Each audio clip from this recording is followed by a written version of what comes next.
Back. So communities around Lewa Conservancy have been integrated effectively in safeguarding wildlife to reduce cases of poaching and human-wildlife conflict in the Lewa Conservancy. So in the last 6 years, this initiative has seen record low cases of poaching in the Conservancy that is home to rare and endangered wild animals such as the white rhinos. Here now is Elfas Lagat with that report.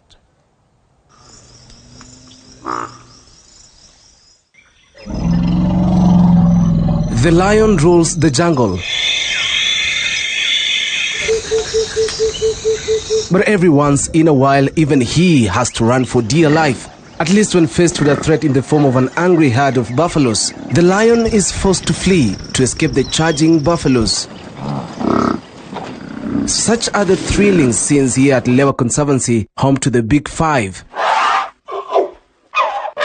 These jumbos are a marvel to look at. The rhinos are also a leading magnet to thousands of tourists who visit the Conservancy annually for recreation and leisure. Ndovu ni wanyama wa kipekee sana kwa hizi ecosystem zetu kwa sababu kitu ya kwanza hao ndio wahandisi wa mazingira. Na inapoangusha miti kuna mimea mingi sana inategemea hiyo miti kuangushwa ndio iweze kutokelezea. Ndege pia wanatumia mashimo yenye iko kwa miti kujenga nests huko ndani.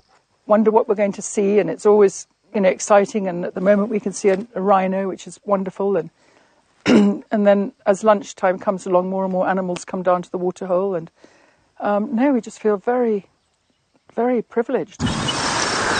On the flip side, however, cases of human and wildlife conflict is an existing challenge within Lewa. And while the conservationists report a reduction in cases of poaching within the Conservancy in the last decade, they have to always remain alert to potential threats to the wild animals. Lewa Wildlife Conservancy is a wildlife reserve that works as a catalyst and model for conservation of wildlife, with a particular focus on endangered species. We do this through the protection and care of wildlife, and we also work very closely with our neighboring communities. Lewa has deployed use of GPS-enabled radio that enables real-time monitoring of wild animals.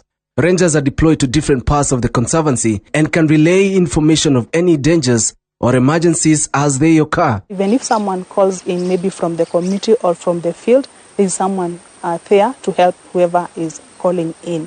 And in that room, we have two screens. One screen is for the collared animals. We have simply collared the elephants, the lions, and by collaring them, we are able to know their movement. As you know, elephants and lions, they usually go to the community and causes a lot of human-wildlife conflict. So by monitoring them on the screen, we're able to know where they are moving. Despite global condemnation of poaching, well-equipped and well-funded poaching groups continue to pose a real threat to wildlife. This is directly attributed to the existing illegal demand for wildlife-related products, which makes endangered species such as rhinos to continuously be under threat.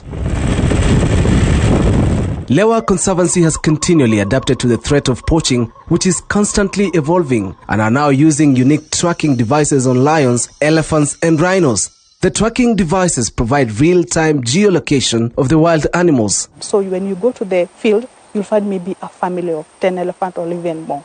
So that's why we call her the matriarchs and the leaders of the herd, as well as the big bulls. Also, we have some of the bulls who have got big tusks that we feel they are threat to poachers. They can be poached at any given time. We are able to put collars on them. And by doing that, we are able to protect them from poaching. Anti-poaching officers also deploy the use of sniffer dogs to track down would-be poachers. Hii mbinu ya kutumia mbwa za kunusa ambazo huwa tunatumia wakati wowote ambao tuko na changamoto kufuata adui. Hii ni mbinu ya kipekee kwa sababu kufuata na mbwa ni mbinu ya kipekee kwa sababu unajua kuna sehemu zingine ambao huwezi fuata na macho, lakini mbwa kutumia harufu inaweza nusa na ikuonyesha sehemu ambao binadamu amepita.